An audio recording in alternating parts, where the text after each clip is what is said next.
زلزال في سويسرا.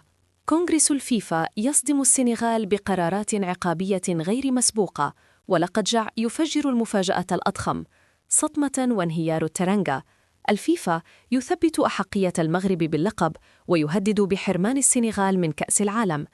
في البداية وبأعلى صوت، عطب أفواهكم وطيبوا مجالسكم بالصلاة والسلام على رسول الله، يا مغاربة العالم، يا عشاق الحق والعدالة الرياضية. إذا كنتم تفتخرون بوطنكم وسعداء بعودة الحق لأصحابه الشرعيين بعد طول انتظار، فلا تبخلوا علينا. فجروا زر الإعجاب فوراً، واكتبوا في التعليقات وبكل فخر ديما المغرب. ولا تنسوا الاشتراك في القناة وتفعيل جرس التنبيهات على الكل ليصلكم كل جديد وحصرياً لحظة بلحظة عن هذه القضية التي هزت الرأي العالمي.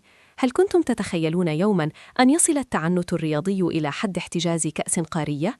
هل صدقتم أن لاعباً يجرؤ على رفض تسليم الميداليات أمام أنظار العالم؟ ما سنكشفه لكم اليوم ليس مجرد خبر، بل هو زلزال سياسي ورياضي ضرب سويسرا وارتعدت له ديكار. الفيفا لم يعد يحتمل الفوضى، والسكوت المغربي لم يكن ضعفاً، بل كان هدوء الأسد قبل الانقضاض. والآن أتى وقت الحساب. التفاصيل قادمة وهي صادمة جدا.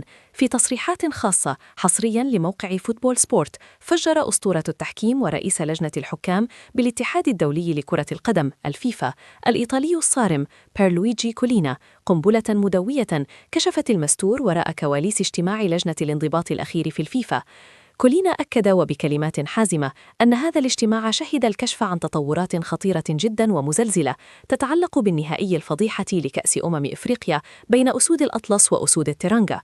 وأوضح كولينا في تفصيل صادم أن لجنة الانضباط لم تكن تدرس مجرد غرامات عادية، بل كانت تنظر بجدية تامة في فرض عقوبات صارمة وقاسية جدا على المنتخب السنغالي والاتحاد السنغالي على حد سواء.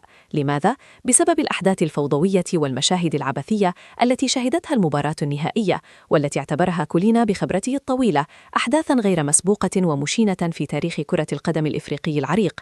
وشرح كولينا التسلسل الدرامي للأحداث، مؤكدا أن لجنة الانضباط التابعة للاتحاد الإفريقي لكرة القدم الكاف قد اتخذت بالفعل قراراً حاسماً وقانونياً صارماً قبل تدخل الفيفا، حيث أقرت رسمياً بفوز المنتخب المغربي بنتيجة 3-0 واعتباره بطلاً رسمياً ووحيداً للمسابقة القارية بناءً على الوقائع الميدانية.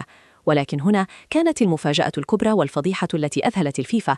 كشف كولينا عن رفض الاتحاد السنغالي تنفيذ هذا القرار الرسمي الصادر عن الكاف، متمسكا بالتعنت والرفض بحجة وهي وجود تدخلات داخلية.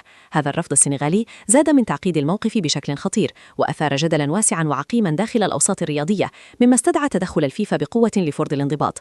وفي ذات السياق شدد كولينا على الدور الحاسم والشجاع للحكم الكونغولي الذي أدار المباراة. هذا الحكم لم يتواطأ ولم يخشى الضغوط، بل وثق في تقريره الرسمي والنهائي. الحقيقة الكاملة أن المباراة توقفت بشكل نهائي وقاطع بعد انسحاب المنتخب السنغالي بالكامل من أرضية الملعب. وذكر التقرير أن هذا الانسحاب جاء عقب أحداث شغب واقتحام جماهير فوضوية لأرضية الميدان، مما استحال معه استكمال اللقاء.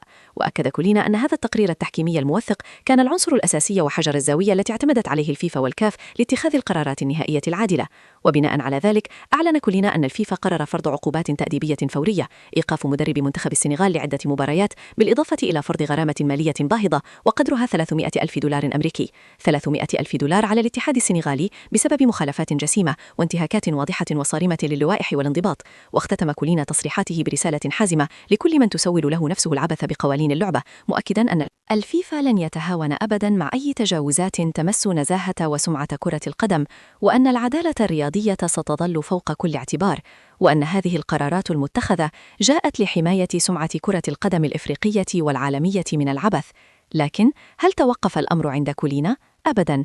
اسمعوا ماذا فعل رأس الهرم بنفسه.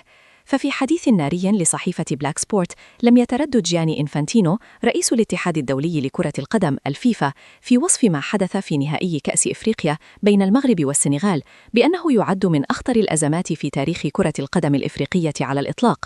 بل ذهب إنفانتينو إلى أبعد من ذلك، واصفاً الواقعة بعبارات قوية جداً: إنها أكبر سرقة كروية شهدتها القارة السمراء في تاريخها. إنفانتينو وبلهجة شديدة اللهجة أكد أن المغرب والمنتخب المغربي تعرض لظلم واضح وفاضح نتيجة الأحداث الغوغائية التي أفسدت المباراة النهائية وأثرت بشكل مباشر وغير قانوني على نتيجتها. وأوضح رئيس الفيفا أن المباراة توقفت بشكل رسمي وقاطع بعد انسحاب المنتخب السنغالي من أرضية الملعب، وهو الأمر الذي تم توثيقه بشكل لا يدع مجالا للشك من قبل الحكم وتقارير المراقبين الرسميين. كما أشار إنفانتينو بوضوح إلى أن اقتحام الجماهير السنغالية لأرضية الملعب ساهم بشكل مباشر في إنهاء اللقاء قسريا، وهو ما يخالف القوانين واللوائح الدولية بشكل صارم وصريح. وفجر إنفانتينو المفاجأة الأضخم أن الاتحاد السنغالي يرفض حتى الآن تسليم الكأس والميداليات، في خطوة وصفها رئيس الفيفا بغير المقبولة والهاوية. ووسط هذه الفوضى السنغالية كشف إنفانتينو أن الفيفا يدرس الآن فرض عقوبات إضافية مرعبة، وقد تكون القاضية قد تصل إلى استبعاد المنتخب السنغالي بالكامل من البطولات الدولية، بما في ذلك كأس العالم القادمة، إذا استمر هذا التعنت والتمرد على القرارات الدولية. وأشار إنفانتينو بصرامة إلى أن العدالة الرياضية تقتضي وبشكل عاجل إعادة الحقوق المسلوبة إلى أصحابها الحقيقيين، مؤكدا بما لا يدع مجالا للشك أن المغرب يستحق اللقب القاري بناء على القرارات الرسمية الصادرة. ولم ينسى إنفانتينو الإشادة بدور بعض اللاعبين، وعلى رأسهم النجم إبراهيم دياز الذي كان من أبرز نجوم المنتخب المغربي والبطولة. واختتم رئيس الفيفا تصريحاته بالتأكيد على أن الاتحاد الدولي لن يسمح بمرور مثل هذه الأحداث دون محاسبة عسيرة وساحقة، وأنه سيتم اتخاذ جميع الإجراءات اللازمة لضمان احترام القوانين وحماية نزاهة المنافسات وإعادة الثقة للجماهير في كرة القدم المنهارة. وبعد كل هذا، هل سكت رئيس الكاف؟ اسمعوا اعترافاته الصادمة. ففي تصريح لشبكة أفريقيا سبورت تحدث باتريس موتسيبي رئيس الاتحاد الإفريقي لكرة القدم الكاف بعيون ملؤها التعب عن الضغوط الرهيبة والهائلة التي تعرض لها هو والكاف خلال الفترة الأخيرة، خاصة بعد الاتهامات العنيفة التي وجهتها له بعض الجماهير المغربية بالتواطؤ مع المنتخب السنغالي. موتسيبي أكد وبنبرة حزينة أنه تحمل الكثير من الضغوط النفسية الهائلة سواء على المستوى الشخصي أو العائلي، لكنه ظل متمسكا وبشدة بمبادئ العدالة والنزاهة التي تربى عليها. وأوضح موتسيبي في اعتراف ضمني بصحة الموقف المغربي أن القرارات الحاسمة التي اتخذها الكاف جاءت بناء على تقارير رسمية قاطعة ومعطيات واضحة لا تقبل التأويل، مشيرا إلى أن منح اللقب للمنتخب المغربي لم يكن قرارا عاطفيا أو مجاملة، بل كان نتيجة طبيعية ومنطقية للأحداث الفوضوية التي شهدتها المباراة النهائية. وأضاف موتسيبي أن ما حدث من انسحاب سنغالي واقتحام جماهيري يعد خرقا صريحا وواضحا للوائح الكاف، وكان لابد من التعامل معه بكل حزم وصرامة لإيقاف هذه الفوضى.